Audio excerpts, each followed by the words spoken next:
I'm back in the studio with another EDC video. The last one I did was like extremely popular, well, by the standards of my channel. But it was like the most popular video I've done in 6 months. It just caught me off guard because I didn't think people were that into EDC stuff. So I'm gonna do another one, but it's gonna be kind of outdoors related and more hiking related. I just got this kind of kit dialed into how I like it. So I'll go over that. Make sure to like, subscribe, comment, ask me questions, anything. A lot of these individual items in this bag, I could probably make a whole video just on them, going over it. So if there's something that sticks out to you and you want to see more, then let me know. But yeah, I'll get into the bag. I might pause it because I need to remember, I need to look up the names of some of these things. Like, I don't remember the name of the bag, even though I just bought it. Tarahumara. All right. All right, I got the name of the bag. It's kind of hard to pronounce, that's why it slipped my mind. But for the last couple of years, I've used REI Flash 18 as my kind of hiking backpack and bicycling outdoors backpack in general. This is my new, I guess it would be considered a day pack. This is the Hill People Gear Tarahumara, and it's I don't know the exact size. It's pretty similar to the REI Flash 18, so I'm assuming it's around 18-liter capacity. It is kind of a day pack, or if you're maybe a super ultralight camper, then you could probably get by with this maybe. They sell additional packs you can strap on, so you can double the capacity of this bag with an additional bag strapped to the outside of it. And it has kind of the Hill People Gear harness, which can be expanded. Their whole system is kind of modular, which is great. In this video, I'm not going to go over guns or kind of like weapons EDC, just because I have videos about that. I'll put links in the description. I'll also put links to all these items in the description as well. But I have another Hill People Gear chest pack, and that actually just straps right on here, and it fits right into this their system just fine. So if I want to have a chest pack with like bear spray or maybe my 1911 or something else like that, or Glock 40 on my chest, I'll keep that here and I'll keep it on this. I'm not going to go over that in this video. So, let's see. I'll get into the bag. I'm not going to go over things like clothing and kind of like season-specific stuff. Like, this is kind of the EDC, so this is the baseline thing. It's not like a specialized thing like what I wear for snowshoeing or what I wear during the summer. This is my everyday carry for hiking. So, let's start with the outside, actually. So, on the outside, I have my Garmin Inreach Mini. This is a satellite communicator. You can send text messages, send tracks, a lot of different things. So I primarily use this to just let my girlfriend and like sometimes my mom, because mom's actually interested in these little hikes and doing stuff. So I'll send like a message from the trail, because a lot of times you don't have reception out there, and it'll just say, hey, I'm at the trail, whatever. And then when I'm done, I'll send another one saying, hey, I'm heading home.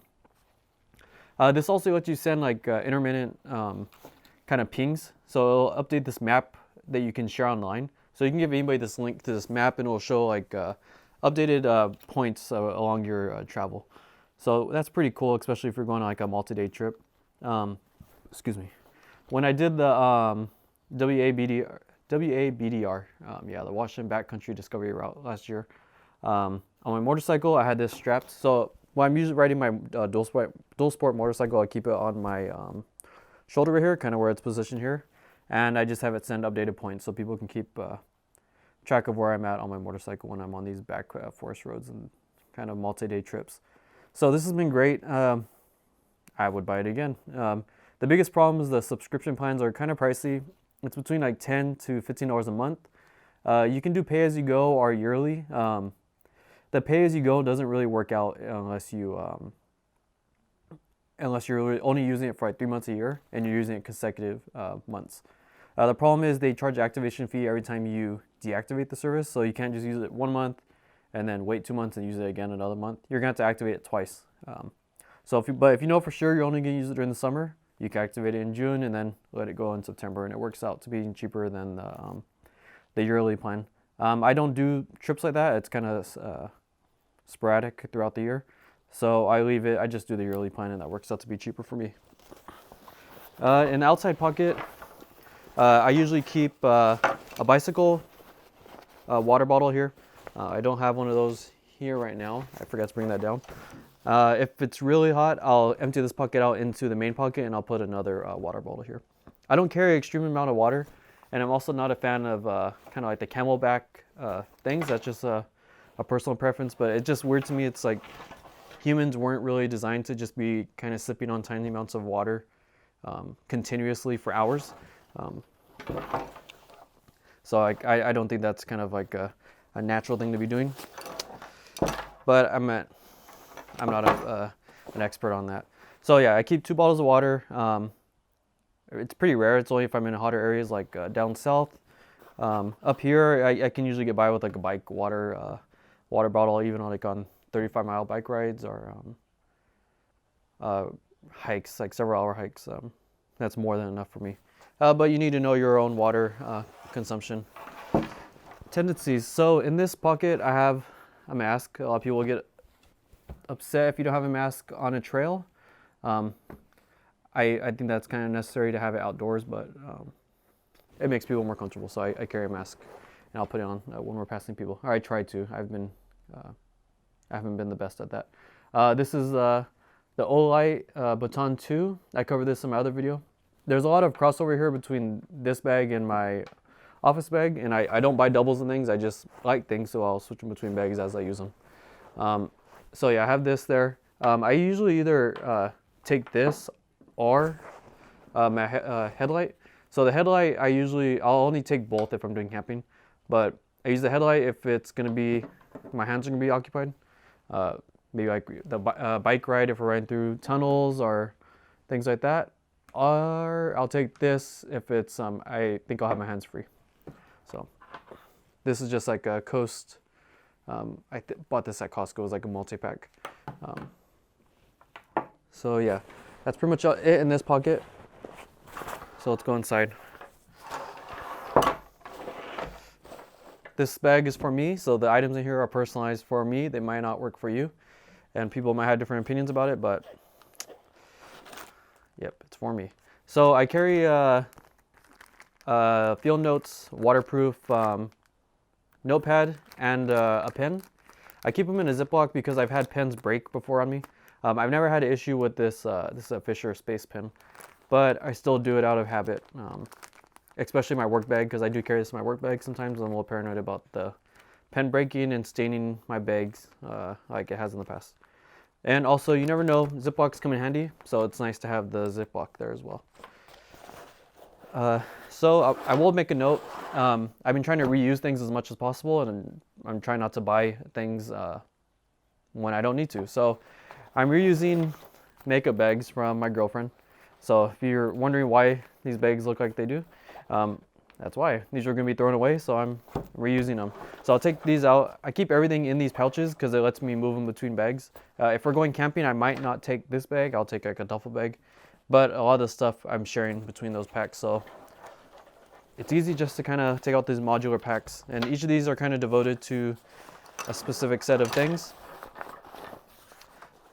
And the rest of the pack is open for whatever else I need. Usually I'll pack, like when we went snowshoeing, I kept my extra jacket in there and just a couple other, some snacks and stuff like that. What's cool is, we're going back to the bag really quick, is it has these drawstrings out here. So I actually just kept my gloves and my beanie strapped right here. So I was like, I could easily get to them and put them back as needed. And it's on both sides of the bag. The bag also has straps on the bottom, so I was able to strap my like trekking poles, and you can even put like clothes down here or a sleeping pad or things like that. It's pretty cool. So I'm very happy with this bag, especially for the price. It's American made in Colorado, if I remember. The only thing I would, if Hill People Gear, if they're watching this, please make YouTube videos or have more of a social media presence. These bags, they're so modular and there's so many straps and different things on them. It can get a little confusing, and it's like you kind of just have to figure it out yourself or find like random forum posts or other people with the bags. Hill People Gear doesn't do a great job because I think they kind of cater towards people that are experienced with this type of stuff. But if you're a new hiker, kind of new to this and new to this type of gear, it can be really confusing. And I think they could, they would do well to do a little bit more outreach to people that are not super familiar with that type of gear. So yeah, here's these 3 bags, these makeup bags. Let's see, I'll just pick this one to start with. So within this one, I have a Ziploc of just toilet paper. My girlfriend gets runny noses whenever we're hiking or doing outdoor activities, so I carry this, and you don't know if you might need this for like a bathroom emergency. Next in this bag is just another Ziploc of first aid gear. So actually, I went years without having any first aid equipment at all. When I would go on a hike, I would actually just take a hand water bottle. A lot of times I didn't even take a backpack. So recently I decided I should really kind of piece out some basic first aid stuff. So I've done that, and this is the result of that. So this bag is mostly like, I would say injury related. There's some compression straps, gauze, and I have some Moleskin. So in case people get blisters, they can quickly slap some of this on and get back to the car without issue. I also have a little thing of off-brand Neosporin, so like triple antibiotic ointment. And yeah, so this should cover basic things, basic scratches, cuts, and kind of mild injuries. So everything's in Ziplocs to keep it dry and to keep it relatively clean. So in this next bag, I have a big lighter. This is kind of like a tools bag. This the second one. I have a thing of matches. You've seen this in my previous video. This is the Gerber suspension. Yes, Gerber suspension. I don't know if they make this exact model anymore, but they have an equivalent one now in their current lineup. So that's that. This, really quick. The main reason I have this is for the pliers. I mentioned before I use pliers a lot. This is especially handy when you have equipment issues. Like recently I started snowshoeing, so if there's something wrong with snowshoes, you can easily fix that, pull out things. And it also has a little pair of scissors, so you can use that to cut the bandages, and also kind of like you can trim the moleskin to fit exactly, so you're not using this giant patch for a small blister. So that's why that's in there. And hand sanitizer, and a variety of different size, I won't empty these out, but zip ties. Like I said, that's useful for fixing things. If I have a strap that breaks, you can zip tie it. If there's an issue with snowshoes, I can fix those, and whatever else that might need attaching, zip ties will come in handy for that. So we're getting to the last bag. Last but not least, this is kind of like a medication bag. This is, like I've mentioned before, there's an inhaler, EpiPen, in case anyone has allergic reactions or issues with anything. You'd be surprised how many people have kind of like bee allergies and are just out there hiking without anything. And that could be a life or death situation, especially given how many bees are out on hiking trails. This little tin, this is just a little Tabasco metal tin. And I keep this full of like everyday medication for a variety of purposes. And I'll go over why I have each thing in here. But this goes into my office bag. Pretty much everything from the contents of this bag pretty much also stay in my office bag. And this is almost like my first aid kit for being in the office. So let's open this up. It's a little tight in there. So I have Pepto Bismol. This is just in case we're camping or something like that and someone gets an upset stomach. I have Lactase. I recently just bought these and they seem like they're helping. I have like mild lactose intolerance and they seem to be helping, so I threw a couple in there. I'm not sure if I'm going to keep these in there, but if they work, then I probably will. And here I have little baggies of Tylenol. I went with Tylenol over ibuprofen, even though in the past I've had better luck with ibuprofen, because ibuprofen usually needs to be taken with food. I don't know if food will always be available, and the last thing you want is someone to have an upset stomach and pain, which they were taking these for. So I might switch this out with ibuprofen if I have food in my pack as well. But otherwise, I'm going to stick with the Tylenol for now. Benadryl, like I said, this is good for mild allergies. Also, it works for severe allergic reactions if someone's having an issue with food, if they get stung by a bee.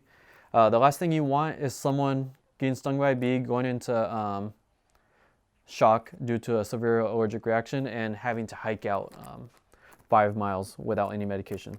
So if you have bee allergies or any type of other severe allergies, you should really make sure to have at least Benadryl, and even better, you should have an EpiPen as well. So that's why I have the Benadryl.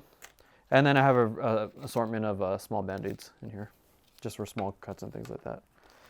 So that's pretty much my whole hiking bag, nothing crazy. But I feel a lot more better now that I have some type of first aid set up now in this bag. So that's pretty much the whole video. If you have any questions about the other individual items in my bag, let me know. I'm going to be using this throughout the summer for hiking, biking, and other outdoor activities. And I've already used it several times for snowshoeing and some other small hikes during this winter. But overall, this has been working out great for me. So I'll see you guys later. Make sure to like, subscribe, and comment or anything with any questions you have. All right, thanks.